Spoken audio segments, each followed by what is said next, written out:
Hello aspirants, welcome to our channel knowledge corner. இந்த வீடியோவில் நம்ம சிம்பிள் இன்ட்ரெஸ்ட்டை பார்க்க போகிறோம். சிம்பிள் இன்ட்ரெஸ்ட்டில் ஒரு ப்ராப்ளம் பார்க்க போகிறோம். என்ன கொடுத்துருக்காங்கன்னு பாருங்கள். ஒரு குறிப்பிட்ட தொகையானது சில வருடங்களில் 5 மடங்காகுது அப்படின்னு கொடுத்துருக்காங்க. அதோடைய வட்டி விகிதம் 8% கொடுத்துட்டாங்க. அப்படின்னா எத்தனை வருஷங்களில் அந்த 5 மடங்காக மாறுது அது அப்படின்னு கேட்டிருக்காங்க.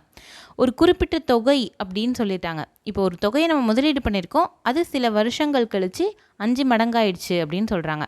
அந்த தொகையை நம்ம என்னன்னு எடுத்துக்கலாம் அப்படின்னா ஏன்னு எடுத்துக்கலாம். ஏ இஸ் ஈக்குவல் டு என்னவாகுது அப்படின்னா 5 மடங்காகுது. 5p அப்படின்னு நம்ம எடுத்துக்கிறோம். ஏன் பின்னு எடுக்கிறோம் அப்படின்னா பின்னா அசல் பிரின்சிபல் அப்படின்னு சொல்லுவாங்க. அதுதான் முதலீடு செஞ்ச தொகை. அதனால் நம்ம முதலீடு செஞ்ச தொகையை விட 5 மடங்காக மாறுது மொத்த தொகை அப்படின்றதுக்காக ஏ இஸ் ஈக்குவல் டு 5p அப்படின்னு எடுத்துக்கிட்டோம். அடுத்தது என்ன கொடுத்துருக்காங்க பாருங்கள். வட்டி விகிதம் கொடுத்துருக்காங்க 8% அப்படின்னு. அதை நம்ம எப்படி எடுத்துப்போம்னா ஆர் ஈக்குவல் டு 8% அப்படின்னு எடுத்துப்போம். ஆர்னா ரேட் ஆஃப் இன்ட்ரெஸ்ட், அதனால் 8% அப்படின்னு எடுத்துக்கிட்டோம்.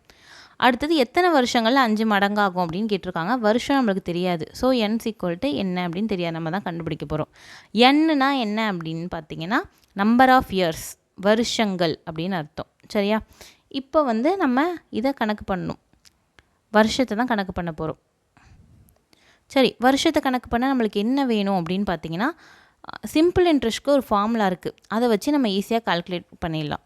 சிம்பிள் இன்ட்ரெஸ்ட் ஃபார்முலா பார்த்திங்கன்னா SI equal to P into N into R by 100. சரியா?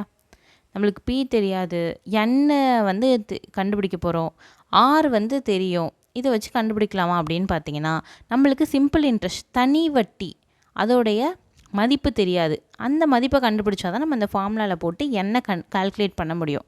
ஸோ தனி வட்டிக்கு அதுக்கு ஒரு ஃபார்முலா இருக்குது. A equal to B plus SI அப்படின்னு ஒரு ஃபார்முலா இருக்குது. சரிங்களா? இப்போ இந்த ஃபார்முலா வச்சு நம்ம என்ன பண்ண போகிறோம்னா முதல்ல தனி வட்டியை கணக்கு பண்ண போகிறோம். தனி வட்டியை கணக்கு பண்ணிவிட்டு அதுக்கப்புறமா அதை வச்சு என்ன கணக்கு பண்ண போகிறோம். சரியா? ஃபஸ்ட்டு ஏக்கு பதிலாக என்ன போடலாம் அப்படின்னு பார்த்தீங்கன்னா 5p போடலாமா?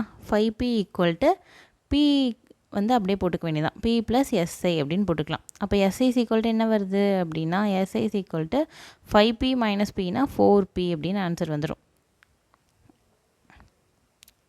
சரிங்களா?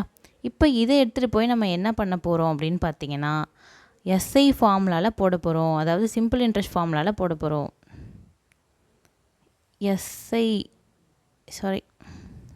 எஸ்ஐனா என்னது? 4p நம்ம கண்டுபிடிச்சிட்டோம்.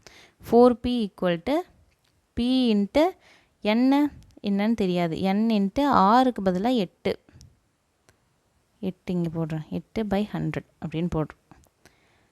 இங்கே பீக்கும் என்ன ஆகிடும் அப்படின்னா கேன்சல் ஆகிடும். பீக்கும் கேன்சல் ஆகிடுச்சு.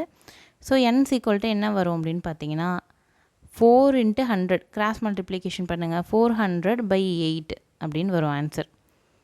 அப்படின்னா இது எப்படி கேன்சல் பண்ணலாம்?